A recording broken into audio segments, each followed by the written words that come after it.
Perspectivo Complex Aéreo de Aviación de Choque, caza ruso de quinta generación T-50, realizó su primer vuelo el 29 de enero de 2010.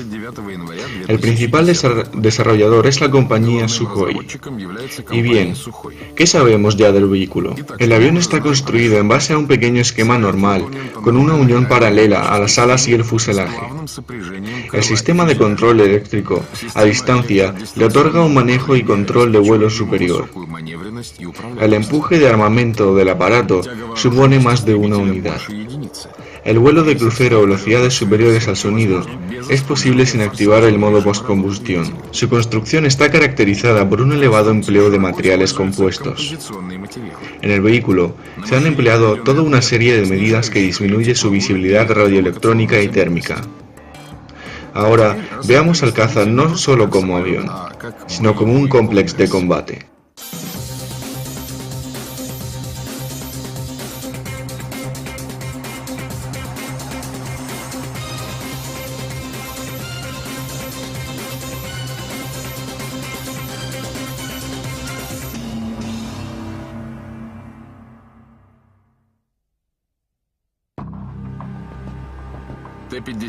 T-50 ha sido diseñado como una multifuncional máquina de combate y desempeña las funciones de un caza y un bombardero.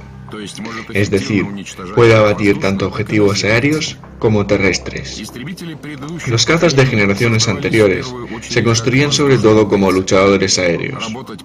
Muchos de ellos podían trabajar en el suelo, pero no tan efectivamente como los cazas diseñados específicamente para ello. El cambio de este concepto se apreció con la modernización de los cazas de tipo MiG-29 y Su-27 hasta la generación 4 Plus. En su amplio abanico de armamento aparecieron las bombas inteligentes y misiles guiados clase aire-tierra. Y lo más importante, los aparatos recibieron nuevos sistemas de control de armamento. La pieza clave del armamento a bordo es el sistema de radiolocalización. El desarrollador principal de este sistema para el T-50 fue la tecnoconstructora en nombre de Tijamirov. Justo en esta compañía, a mediados de los 50, se desarrolló el primer localizador para los cazas a reacción. Con él, armaron a los interceptores MiG-17. Las características del sistema permitían detectar objetivos aéreos en un radio de hasta 15 kilómetros. El Instituto de Investigación de Instrumentación alcanzó un logro muy relevante. A mediados de los años 70, en el instituto desarrollaron un sistema de control de armamento, Zaslon, para el nuevo caza interceptor soviético MiG-31, representantes de la cuarta generación de aviones. En el avión, instalaron un localizador con la así llamada antena de rejas por fases, y lo hicieron por primera vez en el mundo. En los localizadores de generaciones anteriores, la observación del exterior se realizaba con el movimiento mecánico de la antena. El nuevo sistema de localización se produce de forma electrónica. Esto aumentó significativamente la rapidez del sistema y permitió seguir y atacar a varios objetivos a la vez. Hay que destacar que la antena de este radar puede ser inmóvil. Por otra parte, si se necesita aumentar la zona de escaneado, se puede hacer y con movilidad. Por ejemplo, así está constituido el localizador del Su-35. Esta máquina pertenece a la generación 4 Plus y por sus características se acerca mucho a la quinta generación. El localizador del Su-35 es capaz de fijar hasta 30 objetivos. La longitud del escáner llega a los 400 kilómetros. En lo que se refiere al T-50, el localizador desarrollado para este avión cuenta con antenas con rejas por fases, su diminutivo, AFAR. Si antes en la estación se instalaba un gran transmisor, ahora cada módulo transmisor cuenta con su propia miniatura. Esto aumenta la fiabilidad del sistema y permite manejar la señal con mayor flexibilidad. Hay otro aspecto relevante. Para el T-50 no solo prepararon una estación de radiolocalización, sino todo un multifuncional sistema radioelectrónico. Además de la localización de objetivos aéreos y terrestres, el sistema resuelve y otra multitud de objetivos, entre ellos la navegación, exploración radiotécnica, reconocimiento, radiocontramedidas. En el sistema de control de armamento del vehículo incluyeron una estación óptico-localizadora. Se localiza delante de la cabina. La primera vez que se usó un sistema así fue en los cazas de cuarta generación MiG-29 y Su-27. La estación busca su objetivo por las emisiones térmicas. La distancia del objetivo se determina con un telémetro designador. En combate cuerpo a cuerpo, la estación puede trabajar en cooperación con los designadores del casco del piloto.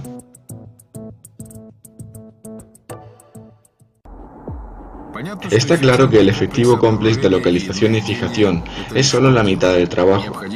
Se necesitan además sistemas apropiados para abatir objetivos. Empecemos por las armas que se emplean para los combates aéreos. En concreto, por los misiles guiados de la clase aire-aire. Los primeros misiles guiados que surgieron en los cazas soviéticos surgieron a finales de los años 50. Su alcance máximo era de 3 a 6 kilómetros. Muy poco para las armas de hoy en día. Pero por aquel entonces, en medio de ametralladoras y armas convencionales, estos misiles eran una auténtica revolución.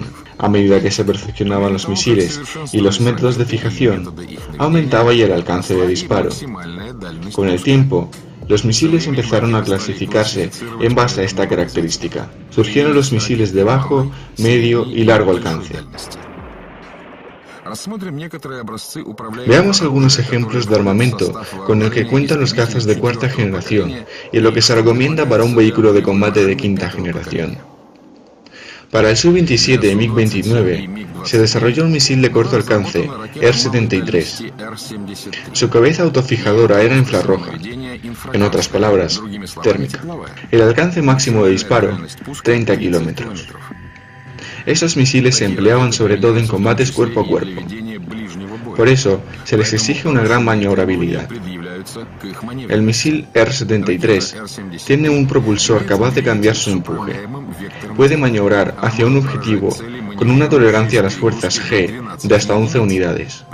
Y esto teniendo en cuenta que el misil mismo puede resistir 40 unidades. El desarrollo del R-73 se realizó a partir del RBBMD, que significa misil aire-aire de bajo alcance. Fijémonos ahora en los misiles de medio alcance. En la cuarta generación son los R-27, que a su vez tienen dos formatos. El primero térmico, el segundo con una cabeza medioactiva de radiofijación. La cabeza medioactiva exige la fijación del objetivo con el designador del avión. Por eso, no puede realizarse el principio de dispara y olvida. Pero los nuevos misiles de alcance medio comenzaron a ser armados con nuevas cabezas radiolocalizadoras. Desde una distancia determinada, el fijador de este tipo de misil designa él mismo al objetivo. El proceso de fijación consta de dos etapas. En el primero, la cabeza de autodesignación no funciona. El sistema de navegación del misil lo guía hacia cierto punto que ha sido calculado de antemano basándose en los parámetros de movimiento del objetivo. Si el enemigo realiza alguna maniobra, las nuevas coordenadas se reciben a bordo del misil, cambiando su dirección. Una vez alcanzado el punto, la cabeza autodesignadora se activa. Si fuera una cabeza medio activa, se necesitaría que el caza mantuviera el avión fijado con el radar del avión. Una cabeza activa no precisa de tal maniobra, es decir, en la segunda etapa se realiza el principio de disparar y olvidar. Y lo que también es importante, si el objetivo desde el principio se encuentra dentro del localizador del misil, la primera etapa se omite por completo. Los misiles actuales pueden abatir a su enemigo a una distancia de 100 kilómetros. No hace mucho, los misiles con estas características se consideraban de largo alcance y entraban dentro del arsenal de los cazas pesados tales como MiG-31.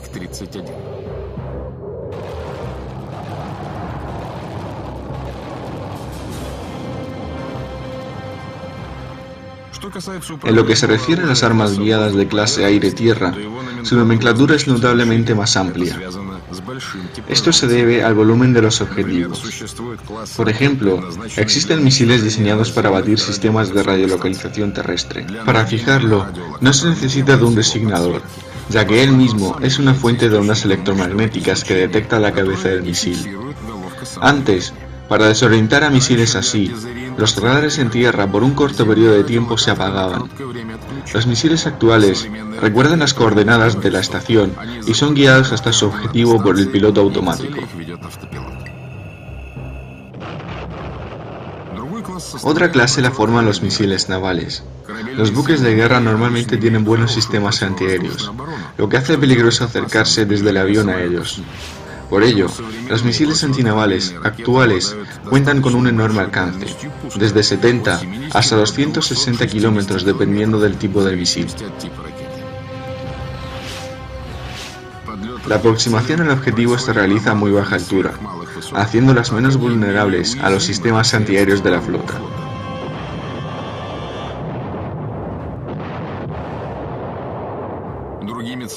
Otros objetivos en tierra pueden ser puentes, aeródromos, bases y otros objetivos importantes y además bien reforzados, y para cada objetivo se precisa de una respuesta concreta.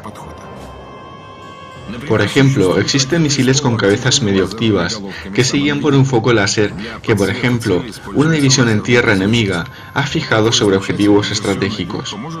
Se activa por la orden desde el avión.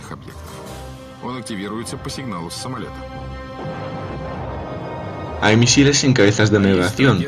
Vuelan hacia el objetivo siguiendo las coordenadas fijadas desde hace mucho tiempo por un satélite militar.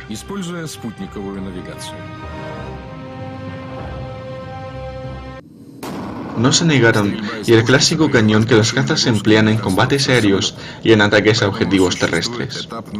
El disparo desde el cañón conlleva un gran esfuerzo para la estructura del avión. Por ello, existe una etapa de pruebas en tierra para medir estos efectos. En lo que se refiere a los cazas estadounidenses de quinta generación, su sistema de armamento igualmente se basa en los radiolocalizadores con antenas de rejas por fases. El armamento permite atacar efectivamente tanto objetivos aéreos como terrestres. El armamento principal también se encuentra dentro del fuselaje. Un caza actual debe no solo saber atacar efectivamente, sino también defenderse bien.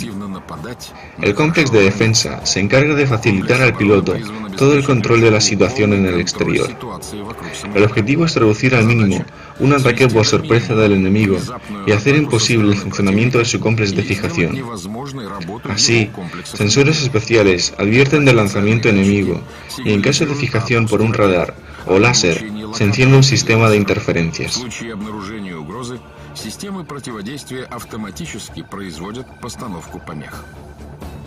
Para el manejo de los sistemas de armamento y para el control de otros sistemas del avión, en las cabinas de los pilotos actuales se instalan pantallas multifuncionales. La cabina del caza Su-35 se parece mucho a la del PACFA. En él hay instalados dos pantallas de color, gracias a las cuales el piloto puede obtener toda la información necesaria, además de adquirirla de una forma cómoda para él mismo.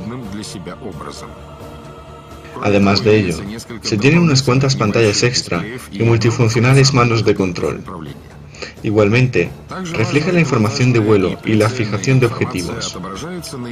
En el D-50 hay un indicador, dos grandes y anchos indicador. Y bien, el caza de combate, una máquina ultra complicada, tecnología creada para cumplir misiones imposibles, mirar más lejos y mientras quedar desapercibido, abatir el objetivo con el primer misil, ser más rápido y maniobrable que el enemigo. A medida que evolucionaban los cazas, evolucionaban no solo sus características, se desarrollaban y sus capacidades en combate. Los primeros jets reactivos se enviaban al objetivo guiándose por las órdenes en tierra. Posteriormente, realizaron un sistema de guiado automático y para fijar objetivos no solo se empleaban las estaciones en tierra, sino cazas con sistemas de radiolocalización lejana. Los cazas de cuarta generación obtuvieron la capacidad de actuar en grupo. El primero fue el caza MiG-31. Si la información sobre un objetivo es recibida en un avión, puede enviarla por canales de comunicación cerrados a los indicadores del resto de vehículos. Además, MiG-31 puede fijar objetivos para cazas de otros tipos. De esta forma, los aviones actuales no solo son un caza capaz de operar de forma autónoma, sino además son parte de un gran sistema radioelectrónico que mantiene las coordenadas de sus maniobras y hay que tener esto en cuenta en la etapa de diseño. Los pilotos de los primeros cazas a reacción tenían prácticamente el mismo equipo que los pilotos de hélice: pantalones y chaqueta de cuero, el mismo casco con gafas protectoras. El casco, con el tiempo, pasó a cumplir una función de defensa craneal. En la aviación, los llaman ZSHA. En vez de gafas, en el casco se incorporan cristales protectores de doble función: proteger los ojos de la luz solar y proteger los ojos de fuentes corrientes de aire tras la eyección de emergencia. Además, si antes de lanzarse era imprescindible bajar el cristal, ahora esto sucede automáticamente. Para ello, el casco incluye un petardo que se activa en el momento del salto. Actualmente, el desarrollo más novedoso es un casco defensivo ZSHA 10. En el equipo del piloto igualmente se incluye una máscara de oxígeno. Respirar de forma normal, sin un equipo especializado, resulta solo posible hasta alturas de 3-4 kilómetros, donde fluye el aire atmosférico. Conforme se gana altura, se abren más y más las bombas de oxígeno que se mezclan con el aire atmosférico que respira el piloto. A la altura de 8 kilómetros, el piloto ya solo respira oxígeno. Al principio, solo se empleaban las bombonas de oxígeno, pero los nuevos cazas utilizan cápsulas recolectoras de oxígeno. Por supuesto que las cabinas de los cazas actuales son totalmente herméticas, y alguien podría preguntarse por qué los pilotos continuamente respiran desde la máscara, mientras los aviones civiles vuelan sin ellos. Lo que sucede es que los cazas son máquinas de guerra, y pueden sufrir daños a la cabina o el piloto puede ser eyectado, y simplemente puede no darte tiempo a ponerte la máscara. A finales de los 50, en el equipo de los pilotos surgió un traje de alta tecnología, o dicho más corto, DKK. En caso de despresurización de la cabina y de la eyección del piloto, el traje compensa el cambio de presión y el cambio brusco de temperatura. Para ello, en la construcción del traje hay cámaras especiales. En el momento indicado, absorben aire, gracias a lo cual se crea presión en el cuerpo. Esto impide la rotura de los pulmones y favorece el correcto riego sanguíneo. DKK entra en acción y en las sobrecargas. La compresión del cuerpo favorece la bajada de sangre al cerebro, asegurando la integridad del piloto. Si durante la misión del avión no se van a alcanzar grandes alturas, entonces no se necesita de este traje. Basta con un traje antitensión. Es algo más simple y trabaja acoplándose al cuerpo y a las piernas. Ahora hablaremos de los sistemas de eyección de emergencia. A altas velocidades de vuelo, las corrientes de aire son tan fuertes que las personas no tienen fuerza suficiente como para presionar la palanca. Por eso, las catapultas automáticas se empezaron a instalar en los cazas prácticamente desde el principio. Las primeras catapultas realizaban solo una función. Gracias al combustible, simplemente eyectaban al piloto del vehículo, tras lo cual, el piloto tenía que soltarse de forma manual, empujar la silla hacia un lado y abrir el paracaídas. Más adelante, automatizaron todos los procesos, mientras que las sillas se equiparon de fijadores de brazos y piernas, lo que descarta algún trauma durante la eyección a altas velocidades.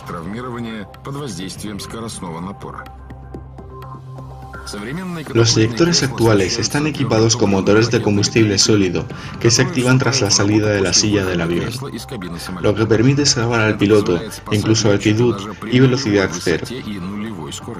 Según los especialistas del aire, el mejor eyector del mundo es el ruso K-36, que fue desarrollado a finales de los 60 y continuamente modernizado desde entonces.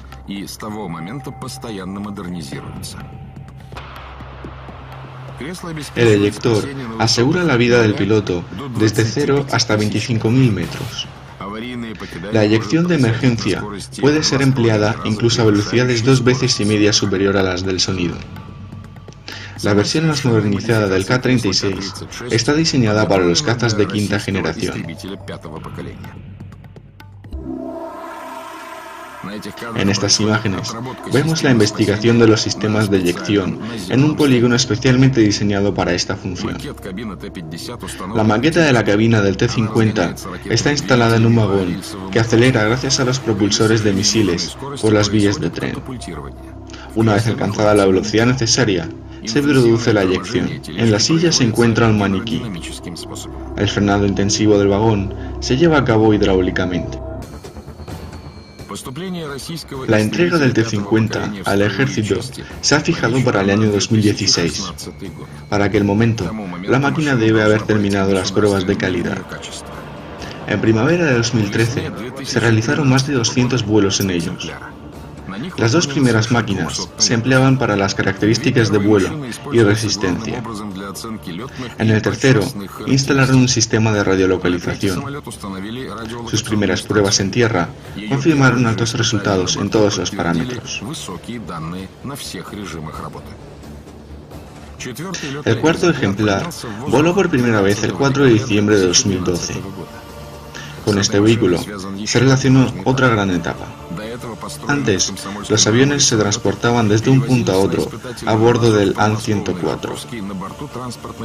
El cuarto T-50 voló desde el lejano oriente hasta la otra punta del país por su propia cuenta. Realizando 3 aterrizajes durante el vuelo, recorrió una distancia de más de 7.000 kilómetros. Todos los sistemas del aparato funcionaban sin incidencias.